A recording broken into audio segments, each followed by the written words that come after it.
Hello friends, welcome to the success Kendra. Friends देखिए, आज का जो सेशन है 70 बीपीएससी 2024 यानी कि 70वीं बीपीएससी 2024 के लिए बड़ा ही इम्पोर्टेंट आज का सेशन है।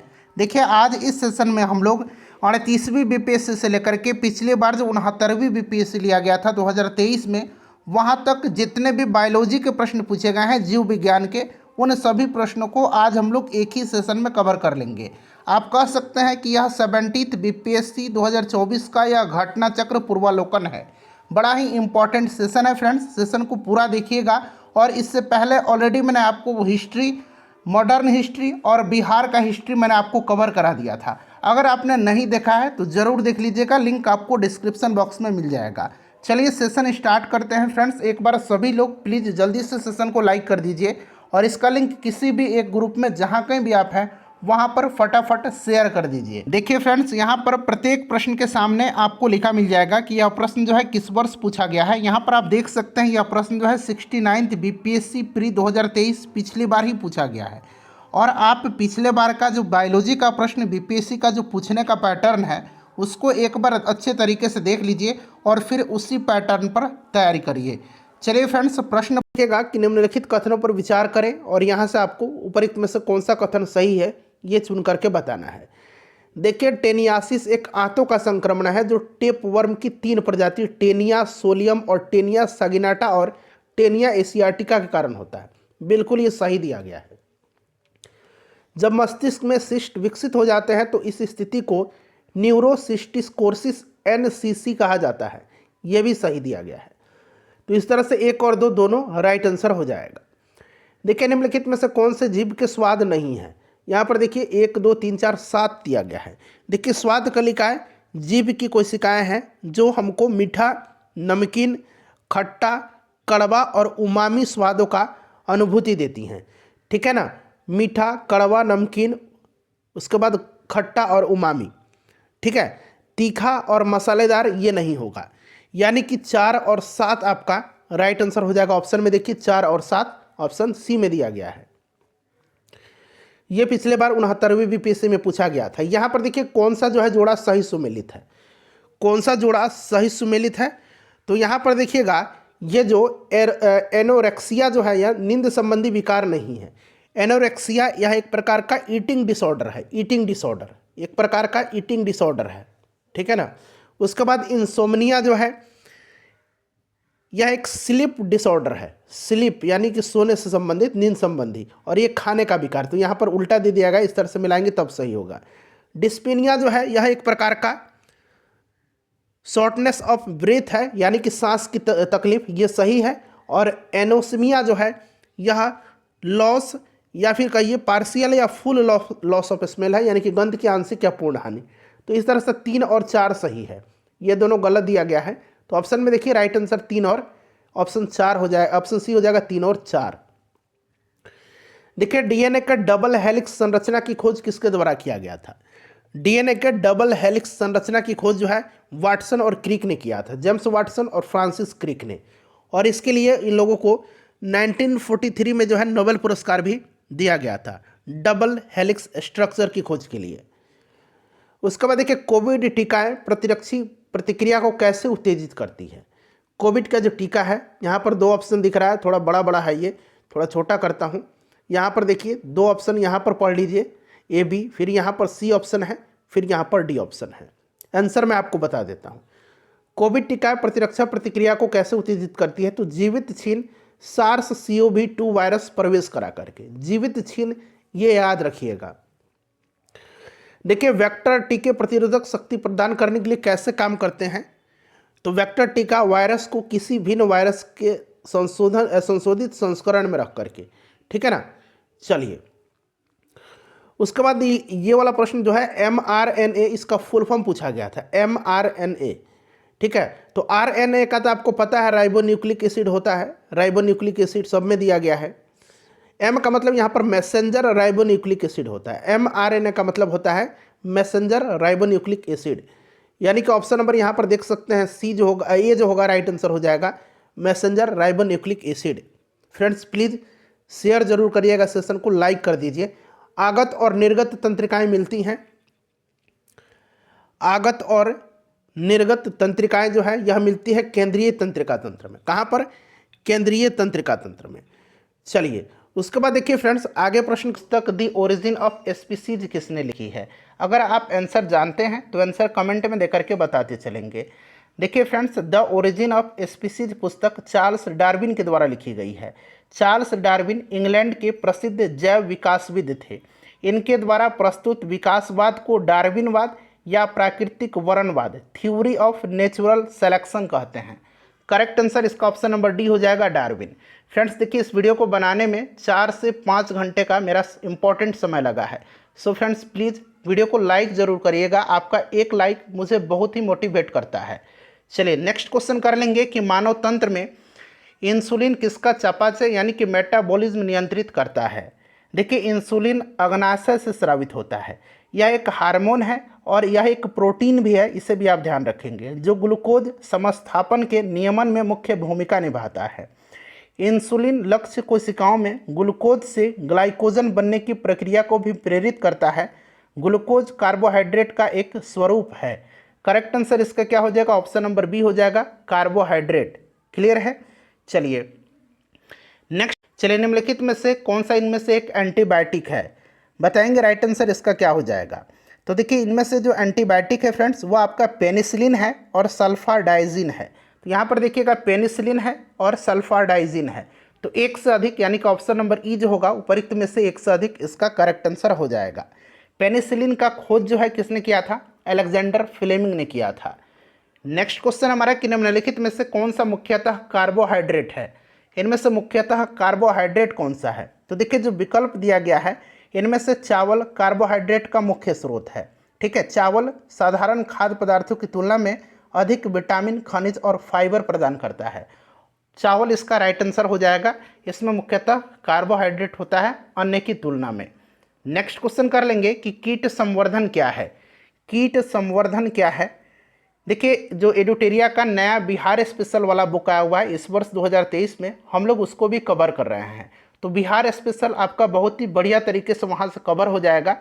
उन सभी वीडियोज़ को आप ज़रूर देखिएगा 69th बीपीएससी पीटी एग्जाम 2023 के लिए। तो देखिए, कीटों की वृद्धि करने का विज्ञान इसका राइट आंसर हो जाएगा। ठीक है, कीटों के वृद्धि करने का विज्ञान।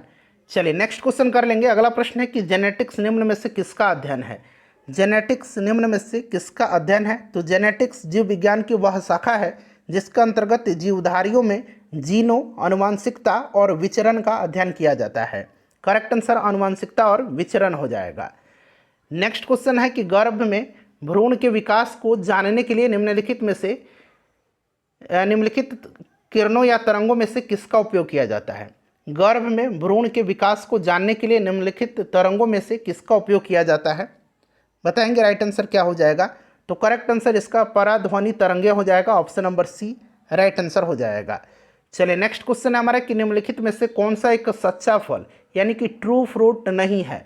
सच्चा फल नहीं है, बताएंगे राइट आंसर इसका क्या हो जाएगा। देखिए, जब फल के निर्माण में अंडाशय के अलावा कुछ अन्य भाग भी शामिल हों तो ऐसे फल को असत्य फल यानी कि फॉल्स फ्रूट कहते हैं। ठीक है, तो ये सच्चा फल नहीं यानी कि इनमें से असत्य फल फॉल्स फ्रूट कौन सा है? तो मैंने अभी आपको बता दिया कि जब फल के निर्माण में अंडाशय यानी कि ओवरी के अलावा कुछ अन्य भाग भी शामिल हों तो ऐसे फल को असत्य फल यानी कि फॉल्स फ्रूट कहते हैं। सेब, काजू, नाशपाती ये असत्य फल के उदाहरण हैं। तो यहाँ पर देखिएगा सेब दिया गया है। चलिए नेक्स्ट क्वेश्चन है हमारा। देखिए 66 बीपीएससी प्री 2020 में यह प्रश्न पूछा गया है। पाइन, फर, स्प्रूस, सेडार, लर्च, साइप्रस आदि मशहूर लकड़ी उत्पादक पौधों में से बहुत से भारत के पहाड़ी क्षेत्रों में भी पाए जाते हैं। ये सभी क्या कहलाते हैं? देखिए, ये प्रश्न 67 बीपीएससी प्री का जो री एग्ज़ाम हुआ था 2022 में उसमें पूछा गया है। तो फ्रेंड्स, इसको कहा जाता है अनावृत बीजी। क्या कहा जाता है? अनावृत बीजी। ठीक है, चलिए नेक्स्ट क्वेश्चन करेंगे कि लौंग एक मसाला है, पौधे के किस भाग से लौंग प्राप्त होता है? तो देखिए, लौंग जो है यह बंद कलियां या पुष्प कलिका है। क्या है? पुष्प कलिका है यानी कि फूल की कली है। Option number D right answer इसका हो जाएगा। चलिए अगला प्रश्न करेंगे कि लौंग पौधे के निम्नलिखित में से किस भाग से प्राप्त होता है? देखिए, ये प्रश्न जो है दोबारा बीपीएससी में पूछा गया है। ये प्रश्न 66 में पूछा गया था और सेम प्रश्न जो है ये 56 टू 59 में पूछा गया है कि लौंग पौधे के निम्नलिखित में से किस भाग से प्राप्त किया जाता है। तो अभी मैंने आपको बताया था फूल की कली से, यानी कि पुष्पकली। तो यहाँ पर देखिए शुष्क पुष्पकली दिया गया है। चलिए नेक्स्ट क्वेश्चन, और केसर किससे प्राप्त किया जाता है? केसर भी पूछा जाता है। तो केसर वर्तिकाग्र से प्राप्त किया जाता है, ठीक है, वर्तिकाग्र से। अगला प्रश्न है हमारा कि अदरक तना है जड़ नहीं, क्यों? बताएंगे। अदरक क्या है? तना है, इस बात को आपको ध्यान रखना है। अदरक तना है जड़ नहीं क्योंकि इसमें नोड और इंटरनोड पाए जाते हैं, इसमें नोड और इंटरनोड होते हैं। चलिए नेक्स्ट क्वेश्चन कर लेंगे कि परागन की सुपरिभाषा है, परागन की सुपरिभाषा है, बताइए राइट आंसर इसका क्या हो जाएगा? परागन की सुपरिभाषा है परागकण का पराग केसर से क्लोम छिद्र तक स्थानांतरित होने की क्रिया। तो यानी कि ऑप्शन नंबर इसका ए राइट आंसर हो जाएगा। चलिए नेक्स्ट क्वेश्चन करेंगे कि पादप कली है, पादप कली है। तो देखिए पादप कली जो है एक भ्रूणीय टहनी है। वनस्पति विज्ञान में किसी अविकसित प्रौढ़ को कली या कलिका कहते हैं, ठीक है। वनस्पति विज्ञान में किसी अविकसित प्ररोह को कली या कलिका कहते हैं। यह किसी पत्ती के वक्ष पर या तने के अंतिम छोर पर उत्पन्न होती है। राइट आंसर एक भ्रूणीय टहनी है। चलिए पौधे जो नमक युक्त मिट्टी में उगते हैं क्या कहते हैं उनको? तो जो पौधे नमक युक्त मिट्टी में उगते हैं उनको कहा जाता है हैलोफाइट। क्या कहा जाता है? हैलोफाइट कहा जाता है। तो यहाँ पर देखिएगा ऑप्शन नंबर यहाँ पर सी राइट आंसर हो जाएगा, हैलोफाइट, ठीक है। चलिए नेक्स्ट क्वेश्चन है कि लवणता युक्त वातावरण प्रेमी पौधों को क्या कहते हैं? लवणता युक्त वातावरण प्रेमी पौधों को क्या कहते हैं? तो इसको कहा जाता है लवण मृदुभिद। ऑप्शन नंबर इसका डी राइट आंसर हो जाएगा। चलिए नेक्स्ट क्वेश्चन है हमारा कि देखिए ईईजी इलेक्ट्रोइंसेफेलोग्राम निम्न में से किसकी निगरानी के लिए उपयोग होता है? तो ईईजी का इस्तेमाल किया जाता है किसकी निगरानी के लिए? तो फ्रेंड्स ये मस्तिष्क के, और एक ईसीजी होता है ईसीजी, इसका उपयोग हृदय के लिए किया जाता है, ठीक है। चलिए नेक्स्ट क्वेश्चन कर लेंगे। अगला प्रश्न है हमारा कि मांसपेशियों में दर्द के उपचार में उपयोग किया जाने वाला विकिरण कौन सा है? तो यह विकिरण जो है यह इंफ्रारेड है। इंफ्रारेड हिंदी में इसको अवरक्त विकिरण कहेंगे, ठीक है। चलिए तो इंफ्रारेड इसका राइट आंसर हो जाएगा। उसके बाद देखिए जीवों में अत्यधिक विविधता का कारण क्या है? जीवों में अत्यधिक विविधता का कारण क्या है? देखिए आधुनिक नौ डार्विनवादियों के अनुसार जीनों में साधारणतः परिवर्तनों के उपरांत एक नए जीव बनते हैं जिनसे उनमें विभिन्नताएं बढ़ जाती है, और इन परिवर्तनों को उत्परिवर्तन कहते हैं। ये परिवर्तन स्पष्टतः वंशानुगत होते हैं तथा पीढ़ियों में वरण द्वारा नई जातियों की उत्पत्ति होता है। तो राइट आंसर इसका उत्परिवर्तन हो जाएगा। चलिए नेक्स्ट क्वेश्चन है कि मेंडल के आनुवंशिकता का सिद्धांत किस पर आधारित है? मेंडल के आनुवंशिकता का सिद्धांत किस पर आधारित है, बताएंगे। आनुवंशिकता का जनक कहा जाता है मेंडल को, इस बात को ध्यान रखेंगे। ये लैंगिक जनन पर आधारित है। ऑप्शन नंबर सी इसका राइट आंसर हो जाएगा। नेक्स्ट क्वेश्चन है कि डीएनए की खोज किसने किया था? डीएनए की खोज किसने किया था? तो देखिए डीएनए की पहचान सर्वप्रथम वर्ष 1869 में किसने किया था? फ्रेडरिक मिस्चर ने किया था। फ्रेडरिक मिस्चर राइट आंसर हो जाएगा इसका, जो कोई ऑप्शन में नहीं दिया गया है। ऑप्शन नंबर ई राइट आंसर होगा, उपयुक्त में से कोई नहीं। देखिए जेम्स वाटसन और फ्रांसिस क्रिक जो हैं इन्होंने एक्सरे विश्लेषण के द्वारा 1953 में डीएनए का कुंडलीकार विन्यास प्रस्तुत किया था। ध्यान रखेंगे आप, ठीक है। चलिए नेक्स्ट क्वेश्चन कर लेंगे कि जीव कोशिकाओं में आनुवांशिक लक्षणों के नियंत्रण में निम्नलिखित में से कौन सा उत्तरदायी है? इसमें से कौन सा उत्तरदायी है? राइट आंसर इसका डीएनए हो जाएगा। ऑप्शन नंबर डी डीएनए हो जाएगा। चलिए अगला प्रश्न कर लेंगे। फ्रेंड्स प्लीज़ वीडियो को लाइक कर दीजिएगा, काफ़ी मेहनत लगता है वीडियो बनाने में। देखिए यकृत एवं मांसपेशियों में ऊर्जा जमा होती है। सिंपल सा क्वेश्चन है, यकृत और मांसपेशियों में ऊर्जा जो है ये ग्लाइकोजन के रूप में जमा होती है। किसके रूप में? ग्लाइकोजन के रूप में जमा होती है। अगला प्रश्न है कि निम्न में से कौन सा कोशिका घटक कोशिकाओं में दाखिल होने वाले जीवाणुओं को नष्ट करता है? कौन नष्ट करता है? राइट आंसर इसका लाइजोजोम हो जाएगा। लाइजोजोम को क्या कहा जाता है? कोशिका की आत्महत्या की थैली कहा जाता है, ठीक है। चलिए नेक्स्ट क्वेश्चन है कि शरीर में लौह की कमी होने से क्या होता है? लोहे की कमी से होने से क्या होता है? तो फ्रेंड्स ये रक्त अल्पता होता है। ऑप्शन नंबर इसका ए राइट आंसर हो जाएगा। अगला प्रश्न है कि मानव शरीर का सामान्य तापमान कितना होता है। मानव शरीर का सामान्य तापमान कितना होता है, चलिए बताएंगे। अगर डिग्री सेल्सियस में पूछेगा तो लगभग ये 36.9 डिग्री सेल्सियस यानी कि 37 डिग्री सेंटीग्रेड हम कह सकते हैं। ठीक है, यहाँ पर देखिए फ़ारेनहाइट में पूछा गया है। फ़ारेनहाइट में 98.6 डिग्री फ़ारेनहाइट हो जाएगा। ठीक है, और केल्विन में पूछेगा तो 310 केल्विन, इसे भी आप ध्यान रखेंगे। इनमें से कौन सी ग्रंथि को मानव शरीर की तीसरी आंख कहा जाता है। मानव शरीर की तीसरी आंख कहा जाता है, तो तीसरी आंख इसमें से पीनियल ग्रंथि को कहा जाता है। पीनियल ग्रंथि को कहा जाता है। चलिए उसके बाद देखिएगा कि कंकाल के वे हिस्से जो हड्डियों की तरह सख्त नहीं होते हैं और मोड़े जा सकते हैं। देखिए ये प्रश्न जो है 68 बीपीएससी पीटी 2023 जो 12 फरवरी 2023 को ही लिया गया था उसमें पूछा गया है। उसको कार्टिलेज कहते हैं, उपास्थि कहते हैं। ठीक है, जैसे कान की हड्डी है, इसको आप जो है सख्त नहीं होते हैं, इसको आसानी से आप मोड़ के देख लीजिए, ये उपास्थि हैं। देखिए उपास्थि जो होता है यह संयोजी ऊतक का उदाहरण होता है, यह एक कनेक्टिंग टिश्यू का एग्जाम्पल होता है, इससे भी आप ध्यान रखेंगे। चलिए अगला प्रश्न है कि लाइकेन में एक क्लोरोफिल युक्त पार्टनर एक साथ रहते हैं। लाइकेन में एक क्लोरोयुक्त पार्टनर एक साथ रहते हैं, तो कौन कौन से रहते हैं, तो शैवाल और कवक रहते हैं। शैवाल और कवक, ठीक है, शैवाल और कवक रहते हैं। चलिए नेक्स्ट क्वेश्चन कर लेंगे। ये भी प्रश्न देखिए 68 बीपीएससी में पूछा गया है। ये भी देखिए नेक्स्ट वाला क्वेश्चन भी 68 में ही पूछा गया है कि मादा एनाफिलीज को मादा क्यूलक्स से अलग किया जा सकता है क्योंकि यह बैठती है अध अस्तर के साथ एक कोण पर। ऑप्शन नंबर इसका बी राइट आंसर हो जाएगा। नेक्स्ट क्वेश्चन करेंगे कि शरीर की प्रतिरोधक क्षमता से जुड़ा सबसे महत्वपूर्ण कोशिका प्रकार कौन सा है। प्रतिरोधक क्षमता से जुड़ा सबसे महत्वपूर्ण कोशिका का प्रकार कौन सा है। 68 बीपीएससी का एक क्वेश्चन है, लिम्फोसाइट इसका राइट आंसर हो जाएगा। चलिए अगला प्रश्न कर लेंगे कि ल्यूकीमिया कई प्रकार के कैंसर का एक नाम है जो अस्थि मज्जा में उत्पन्न होता है और बहुत संख्या में असामान्य रक्त कणिकाओं का बनना शुरू करता है। यह रक्त कणिका कौन है, तो ल्यूकीमिया जो है यह WBC है, यानी कि श्वेत रक्त कणिका है। WBC इसका राइट आंसर हो जाएगा, श्वेत रक्त कणिका। नेक्स्ट क्वेश्चन है कि मानव शरीर के किस अंग में उपकला कोशिका पाई जाती है। किस अंग में उपकला कोशिका पाई जाती है, बताएंगे। राइट आंसर इसका क्या हो जाएगा,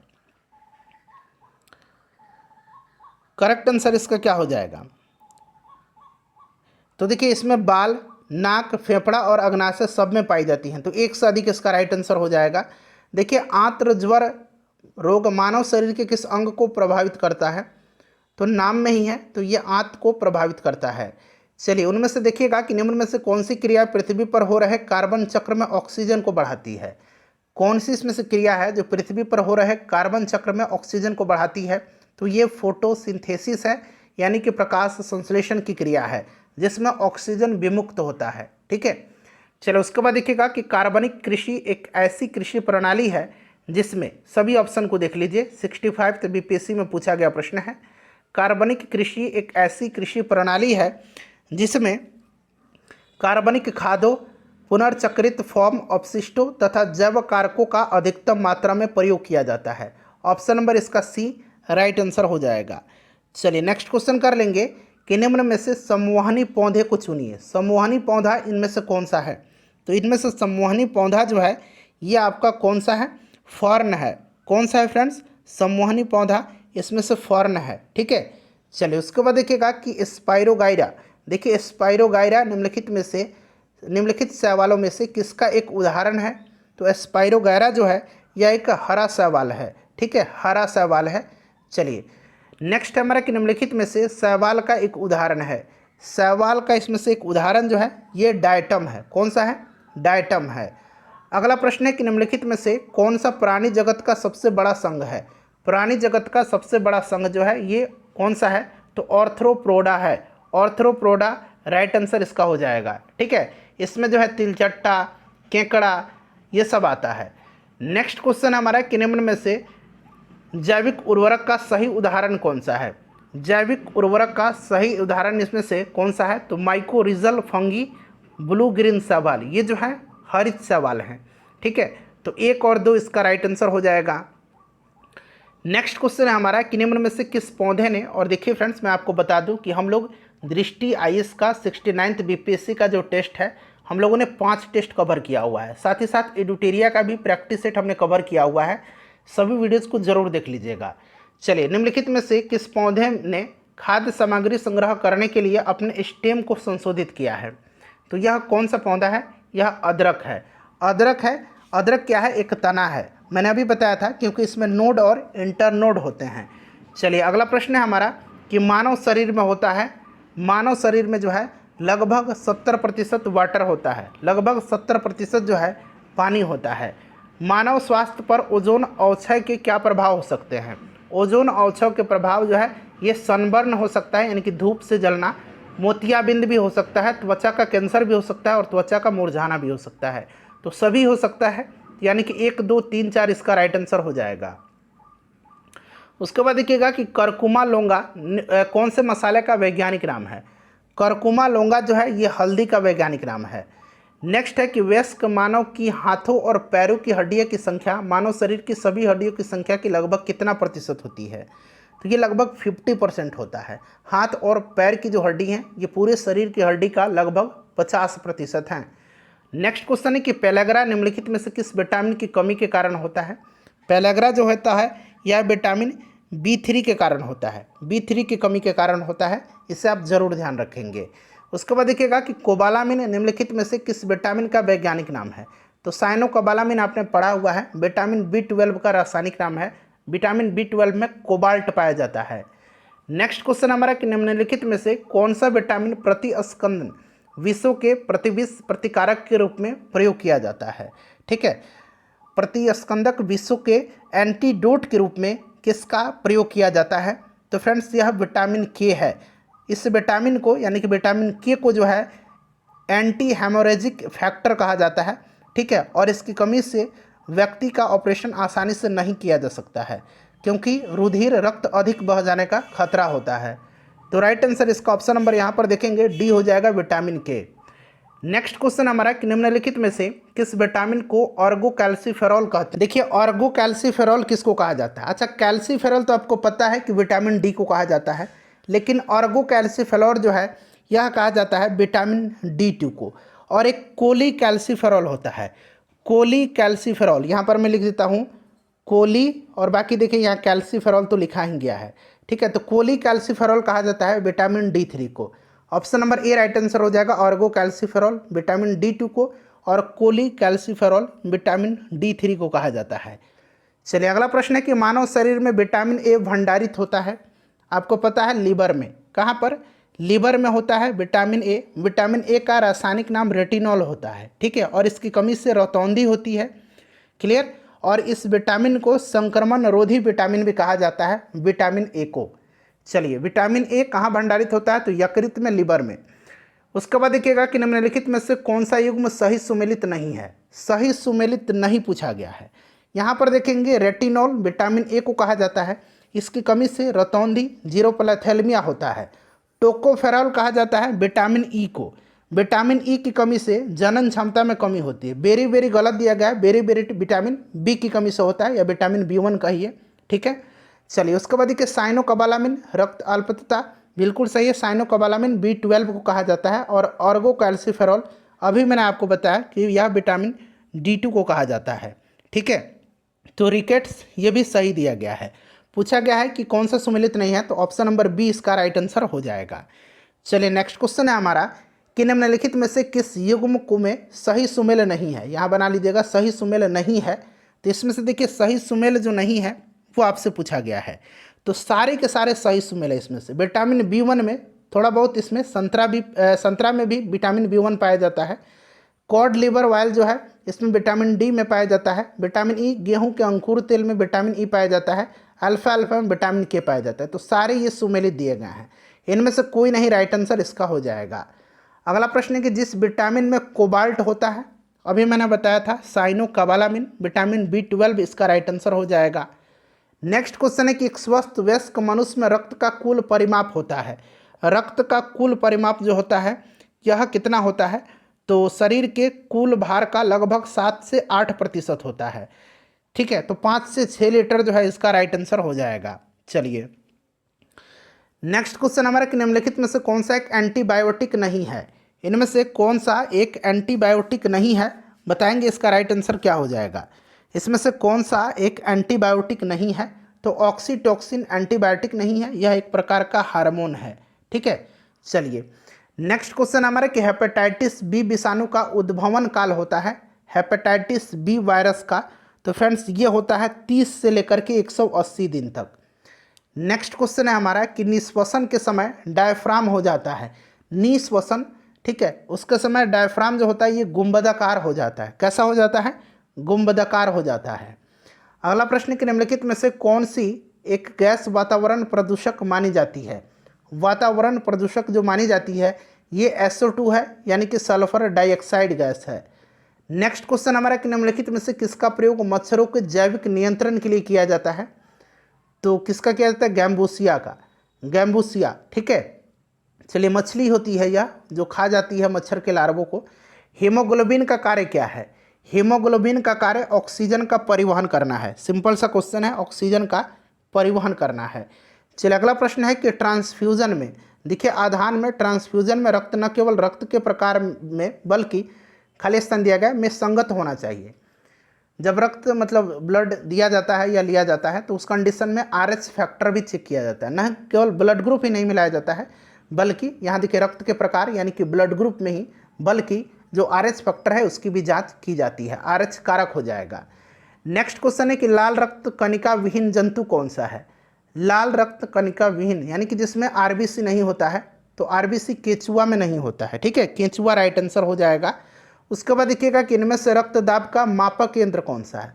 ब्लड प्रेशर मापा किससे जाता है?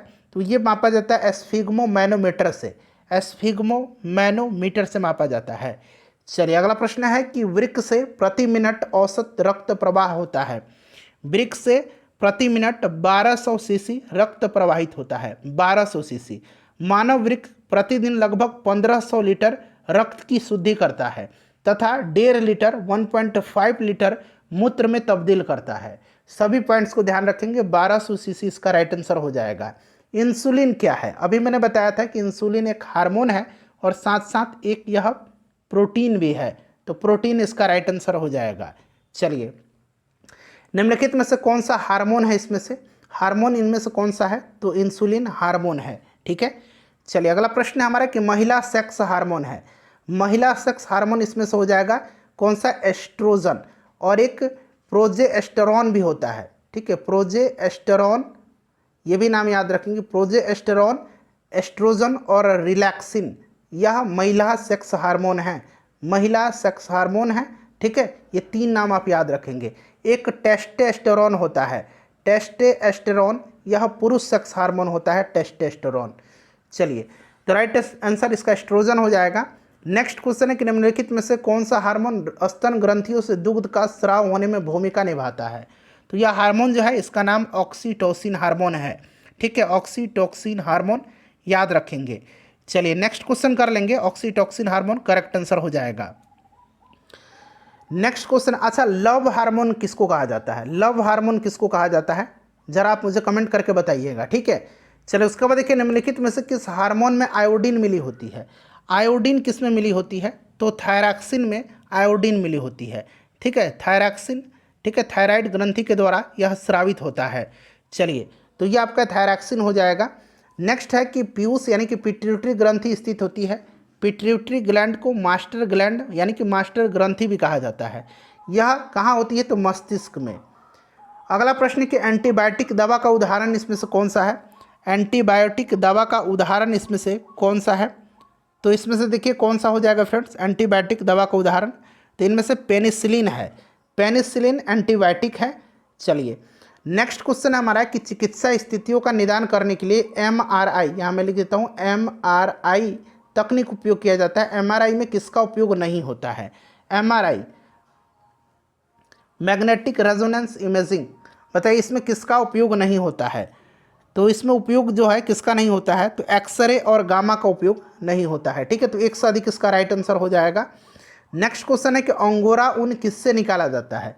अंगोरा ऊन जो है यह खरगोश से निकाला जाता है। अगला प्रश्न है कि पौधे अपना पोषक तत्व मुख्यतः किससे प्राप्त करते हैं? तो मुख्यतः जो है पौधे मिट्टी से प्राप्त करते हैं। मृदा इसका राइट आंसर हो जाएगा। फ्रेंड्स थोड़ा सा जल्दी में कवर करेंगे क्योंकि हम लोग 165 प्रश्नों को कवर करने वाले हैं। देखिए जो नया वाला घटना चक्र का बुक दिया गया है इसमें बहुत सारे पुराने क्वेश्चन को छोड़ दिया गया है, लेकिन ये मैं घटना चक्र तो आपको करा ही दे रहा हूँ, साथ ही साथ जो क्वेश्चन छोड़ दिया गया है इस बुक में जो प्रीवियस ईयर में बीपीएससी में पूछे गए हैं उनको भी मैं कवर करवा दे रहा हूँ। तो इससे आपको एक फ़ायदा इस वीडियो को देखने से हो रहा है कि मैं सारे क्वेश्चन को कवर करवा रहा हूँ। प्रकाश संश्लेषण होता है, तो प्रकाश संश्लेषण जो है यह होता है क्लोरोप्लास्ट में। क्लोरोप्लास्ट में हरे रंग का वर्णक क्लोरोफिल पाया जाता है। ठीक है, अगला प्रश्न कि प्रकाश संश्लेषण का उप उत्पाद क्या है, यानी कि इसका बाई प्रोडक्ट क्या है? तो इसका उप उत्पाद जो है यह ऑक्सीजन हो जाएगा। ठीक है, ऑक्सीजन इसका राइट आंसर हो जाएगा। इसका उप उत्पाद ऑक्सीजन है, बाई प्रोडक्ट इसका ऑक्सीजन है। ठीक है, चलिए अगला प्रश्न है कि सौर ऊर्जा एटीपी में बदलती है। सौर ऊर्जा एटीपी में बदलती है, राइट आंसर इसका क्लोरोप्लास्ट हो जाएगा। क्लोरोप्लास्ट में सौर ऊर्जा एटीपी में बदलती है। क्लोरोप्लास्ट एक पादप कोशिकांग है जिसमें पर्णहरित या क्लोरोफिल नामक एक प्रोटीन युक्त जटिल रासायनिक यौगिक पाया जाता है। यह वर्णक जो है क्लोरोफिल पत्तों के हरे रंग को प्रदान करता है। तो क्लोरोप्लास्ट राइट आंसर हो जाएगा। कोशिका का शक्ति स्रोत होता है, बताइएगा। पावर हाउस कहा जाता है माइटोकॉन्ड्रिया को। कोशिका का पावर हाउस माइटोकॉन्ड्रिया को, कोशिका के प्रोटीन फैक्ट्री राइबोसोम को कहा जाता है। नेक्स्ट क्वेश्चन है कि भ्रूण किस में मिलता है? भ्रूण किस में मिलता है? देखिए पौधे में भ्रूण बीज में मिलता है। अंकुरण प्रक्रिया के फलस्वरूप भ्रूण बीज से बाहर आता है, तो बीज इसका राइट आंसर हो जाएगा। अगला प्रश्न के निम्नलिखित में से कौन प्रतिजैविक औषधि है? प्रतिजैविक औषधि इसमें से कौन सा है? चलिए बताएंगे इसमें से प्रतिजैविक औषधि जो है यह कौन सी है। तो यहाँ पर देखेंगे यहाँ पर देखिए क्लोराम्फेनिल। ठीक है, यह एक प्रतिजैविक है जिसका उपयोग बैक्टीरियल इन्फेक्शन के उपचार में किया जाता है। साथ ही साथ देखिए सल्फागुआनिडिन जो है यह भी एक प्रकार का एंटीबायोटिक ही है, प्रतिजैविक ही है। तो इसीलिए इसका विकल्प 1 से अधिक हो जाएगा। क्लियर। नेक्स्ट क्वेश्चन है कि मनुष्य में अल्फा टॉक्सिन खाद्य विषाक्तता द्वारा सामान्यतः कौन सा अंग प्रभावित होता है? कौन सा अंग प्रभावित होता है? बताएंगे राइट आंसर इसका लीवर होता है। लीवर होता है। ठीक है, लीवर होता है, राइट आंसर इसका यकृत हो जाएगा। उसके बाद देखिए मनुष्य के शरीर के किस अंग में लिम्फोसाइट्स का निर्माण होता है? लिम्फोसाइट्स का निर्माण जो है यह कहाँ होता है? तो अस्थि मज्जा में भी होता है और स्प्लीन में भी होता है, यानी कि प्लीहा में भी होता है, तिल्ली में और अस्थि मज्जा दोनों में होता है। तो 1 से अधिक इसका राइट आंसर हो जाएगा। ठीक है, चलिए नेक्स्ट क्वेश्चन करेंगे कि ऑन्कोजिन संबंधित है, तो यह कैंसर से संबंधित है, यानी कि कर्क रोग से। तो ऑप्शन नंबर सी इसका राइट आंसर हो जाएगा, कर्क रोग से। ठीक है, चलिए उसके बाद देखिएगा कि एंजाइम लाइपेज का स्रोत है। एंजाइम लाइपेज का जो स्रोत है ये कौन सा है? बताइए राइट आंसर इसका क्या हो जाएगा? एंजाइम लाइपेज का जो स्रोत है यह क्या है? तो लाइपेज का जो स्रोत है फ्रेंड्स यह आपका हो जाएगा अग्नाशय। ठीक है, चलिए उसके बाद देखिए निम्नलिखित में से कौन सा रक्त के संचलन में मदद करता है? रक्त के संचलन में मदद कौन करता है? देखिए ये मदद करता है एरिथ्रोसाइट, यानी कि आरबीसी। ठीक है, आरबीसी को एरिथ्रोसाइट भी कहा जाता है। तो ऑप्शन नंबर सी इसका राइट आंसर हो जाएगा। निम्नलिखित में से कौन सा क्लोरोफिल का घटक नहीं है? क्लोरोफिल का घटक जो है इसमें से कौन सा नहीं है? तो मैग्नीशियम है, कार्बन भी है, हाइड्रोजन भी है, कैल्शियम नहीं है। अगला प्रश्न हमारा है कि बीसीजी वैक्सीन का इस्तेमाल किसकी रोकथाम के लिए किया जाता है? बीसीजी का टीका दिया जाता है टीबी के उपचार में, यानी कि क्षय रोग के। नेक्स्ट क्वेश्चन है कि रक्त कैंसर ल्यूकेमिया के रोकथाम में प्रयोग किया जाने वाला रेडियो समस्थानिक कौन सा है? तो ये रेडियो समस्थानिक जो है जो रक्त कैंसर की रोकथाम में प्रयोग किया जाता है ये फास्फोरस 32 और कोबाल्ट 16 है। तो कोबाल्ट 60 और फास्फोरस 32, 1 से अधिक राइट आंसर हो जाएगा। देखिए तीव्रता एवं प्रयुक्तता के आधार पर निम्नलिखित में से कौन सा कर्क रोग उत्पन्न कर सकता है तथा उसके उपचार भी करता है?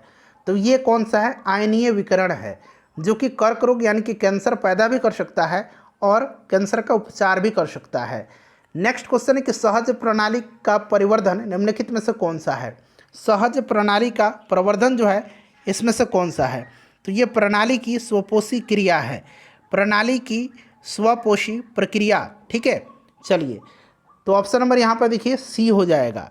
नेक्स्ट क्वेश्चन है कि शरीर का तापक्रम नियंत्रित करता है, शरीर का तापमान नियंत्रित कौन करता है? तो फ्रेंड्स यह करता है हाइपोथैलेमस। कौन करता है? हाइपोथैलेमस करता है। अगला प्रश्न है हमारा कि शरीर का तापमान नियंत्रित करता है। देखिए फिर से ये प्रश्न जो है 64th में भी पूछा गया है और 65th में भी पूछा गया है, ठीक है। चलिए अगला प्रश्न है कि डीएनए को किसने अंतः पात्र में बनाया? डीएनए को अंतः पात्र में बनाया था आर्थर कोर्नबर्ग ने, ठीक है। Option number A right answer हो जाएगा। डीएनए की खोज फ्रेडरिक मिस्सर ने किया था, ठीक है। और डीएनए की द्विकुंडलित संरचना वाटसन और क्रिक ने दिया था। नेक्स्ट क्वेश्चन है कि पार्किंसन बीमारी के उपचार के विकास के लिए किसको नोबेल पुरस्कार दिया गया था? पार्किंसन बीमारी के उपचार के विकास के लिए स्वीडिश न्यूरोसाइंटिस्ट आर्विड कार्लसन को जो है नोबेल पुरस्कार सन 2000 में दिया गया था, ठीक है, 2000 में।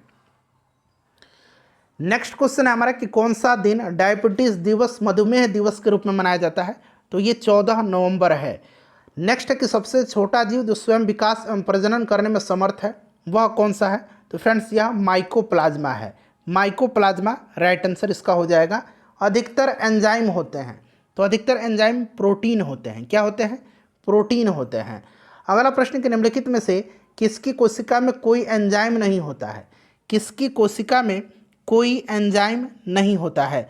तो ये वायरस की कोशिका में कोई भी एंजाइम नहीं होता है, विषाणु हो जाएगा राइट आंसर। देखिए बिल तथा मेलिंडा गेट्स फाउंडेशन द्वारा स्थापित भारत के लिए कार्यक्रम आह्वान किसके प्रतिरोध के लिए कार्यरत है? तो ये HIV के लिए, एड्स के लिए, ठीक है। और ये आह्वान की शुरुआत वर्ष 2003 में हुई थी, ठीक है। नेक्स्ट क्वेश्चन कर लेंगे कि डॉक्टरी मृत्यु की घोषणा होती है जब नाड़ी गति बंद हो गई हो। बिल्कुल सही है। हृदय गति रुक गई हो, ये भी सही है। और आँख की पुतलियाँ स्थिर और फैल गई हो तथा प्रकाश पड़ने पर कोई प्रतिक्रिया न हो। तो ये तीनों सही है। तो ऊपरी सभी तीनों एक साथ मौजूद हों। ऑप्शन नंबर डी हो जाएगा।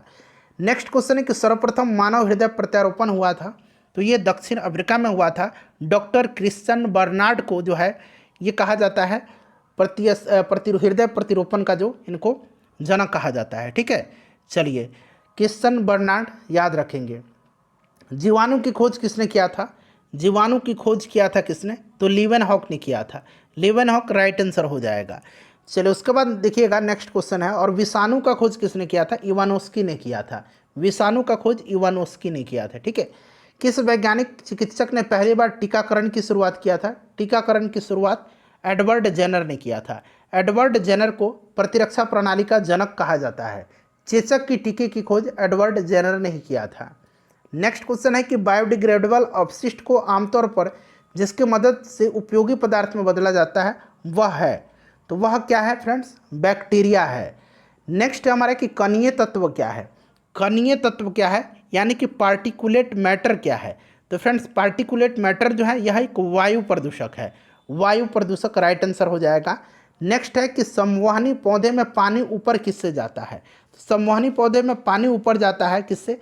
जाइलम टिश्यू से, जाइलम टिश्यू से। और भोज्य पदार्थ फ्लोएम टिश्यू से। नेक्स्ट क्वेश्चन है कि सेल्सियस स्केल पर मानव शरीर का सामान्य तापमान मैंने अभी आपको बताया था 36.9 डिग्री सेंटीग्रेड यानी कि लगभग 37 डिग्री सेंटीग्रेड होता है। सर्वदाता वर्ग के रक्तदाता का रक्त ग्रुप होता है सर्वदाता है यानी कि यूनिवर्सल डोनर है, तो ये ब्लड ग्रुप O हो जाएगा, ठीक है। यूनिवर्सल रेसिपिटर ब्लड ग्रुप AB है, सर्वग्राहिता। नेक्स्ट क्वेश्चन है ब्लड ग्रुप की खोज किसने किया था? कार्ल लैंडस्टीनर ने किया था। सर्वभौमिक स्वीकार रक्त यानी कि AB हो जाएगा इसका, ठीक है। सभी का रक्त यह जो है ले सकता है। चलिए नेक्स्ट क्वेश्चन कर लेंगे कि हड्डियों की पढ़ाई विज्ञान की किस शाखा के अंतर्गत होती है? तो हड्डियों की पढ़ाई विज्ञान के जिस शाखा के अंतर्गत होती है उसको कहा जाता है ऑस्टियोलॉजी। ऑस्टियोलॉजी राइट आंसर हो जाएगा, ठीक है, ऑस्टियोलॉजी। और यहाँ देखिएगा सेरोलॉजी दिया गया है। सेरोलॉजी जो है इसके अंतर्गत रुधिर सीरम का वैज्ञानिक अध्ययन किया जाता है। ओरोलॉजी जो दिया गया है, ओरोलॉजी इसके अंतर्गत पर्वतों का अध्ययन किया जाता है, ठीक है। जियोलॉजी के अंतर्गत पृथ्वी की आंतरिक संरचना तथा उसमें पाए जाने वाले पदार्थों का अध्ययन जियोलॉजी के अंतर्गत किया जाता है। मानव शरीर में निम्नलिखित में से कौन सी ग्रंथि, यहाँ पर देखिएगा कि जोड़े के रूप में मौजूद रहती है, यहाँ जोड़े बना लीजिए। तो करेक्ट आंसर इसका क्या हो जाएगा बताएंगे? करेक्ट आंसर इसका क्या हो जाएगा? तो फ्रेंड्स यह आपका हो जाएगा कौन सी ग्रंथि? अधिवृक्क ग्रंथि। ठीक है, अधिवृक्क ग्रंथि हो जाएगा। नेक्स्ट क्वेश्चन हमारे कशेरुक रज्जु में कितनी जोड़ी तंत्रिकाएं निकलती हैं? तो फ्रेंड्स यह 31 जोड़ी तंत्रिकाएं निकलती हैं। देखिए मनुष्य के जीवन काल में कितने दांत 2 बार विकसित होते हैं? तो ये दांत जो 2 बार विकसित होते हैं, टोटल 32 दांत हैं। मनुष्य के जीवन काल में 20 दांत 2 बार विकसित होते हैं, 20 दांत 2 बार विकसित होते हैं और 12 दांत केवल एक ही बार पैदा होते हैं। उसके बाद देखिए मनुष्य के खोपड़ी में कितनी अस्थियां होती हैं? तो 28 हो जाएगा। अगला प्रश्न है कि मनुष्य के शरीर की पैर की हड्डी होती है, तो पैर की हड्डी जो होती है ये खोखली होती है, खोखली होती है। ठीक है, चलिए नेक्स्ट क्वेश्चन है हमारा कि 20 वर्ष की आयु में मानव शरीर में हड्डियों की संख्या कितनी होती है लगभग? तो 20 वर्ष में आदमी वयस्क हो जाता है और वयस्क व्यक्ति में 206 हड्डी पाई जाती है, तो उपरोक्त में से कोई नहीं। उसके बाद देखिए कौन सा मनुष्य में अवशेषी अंग नहीं है? अवशेषी अंग नहीं है, अवशेषी अंग बताइएगा। अवशेषी अंग एक ऐसा अंग है जो क्रियाविहीन प्रतीत होता है पर इसके पूर्वज के क्रियाशील अंग के समजात दर्शाया जाता है। बताइएगा इसमें से कौन सा जो है? तो ये सामने वाला चपटा दांत कृंतक। ठीक है, यह जो है आपका राइट आंसर हो जाएगा, सामने वाला चपटा दांत कृंतक। चलिए उसके बाद नेक्स्ट क्वेश्चन कर लेंगे और यहाँ पर देखेंगे 1 मिनट। हाँ, ऑप्शन नंबर सी इसका राइट आंसर हो जाएगा। चलिए नेक्स्ट क्वेश्चन कर लेंगे कि जैविक सिस्टम में रासायनिक क्रिया की प्रक्रिया को तेज करने के उत्तरदायी पदार्थ जो है ये क्या है? तो ये एंजाइम है, जो प्रतिक्रिया की दर को बढ़ा देता है, एंजाइम है। विटामिन जो खट्टे फलों में पाया जाता है तथा चर्म को यानी कि चमड़ा को स्वस्थ रखने के लिए जरूरी होता है, तो ये विटामिन सी है। क्लियर? चलिए एस्कॉर्बिक एसिड कहा जाता है। विटामिन सी का रासायनिक नाम देखिए आ भी गया, एस्कॉर्बिक अम्ल, एस्कॉर्बिक एसिड। दूध किसका घटिया स्रोत होता है? तो दूध होता है विटामिन सी का घटिया स्रोत। अगला प्रश्न कि 80% से अधिक सेल में पाया जाने वाला पदार्थ कौन सा है, यानी कि कोशिका में? तो ये पाया जाता है, बताइए राइट आंसर इसका क्या हो जाएगा? 80% से अधिक सेल में पाया जाने वाला पदार्थ जो है ये कौन सा है? तो फ्रेंड्स यह वाटर है, जल है। चलिए निषेचन की क्रिया कहाँ पर होती है? निषेचन की क्रिया जो है ये कहाँ पर होती है? तो निषेचन की क्रिया जो है यह होती है अंडवाहिनी में। अगला प्रश्न है कि आधुनिक मनुष्य का पूर्वज इसमें से कौन सा है? आधुनिक मनुष्य का पूर्वज जो है इसमें से कौन सा है? तो ये क्रोमैग्नन मनुष्य हो जाएगा। ठीक है, क्रोमैग्नन आधुनिक मनुष्य से मिलता जुलता है।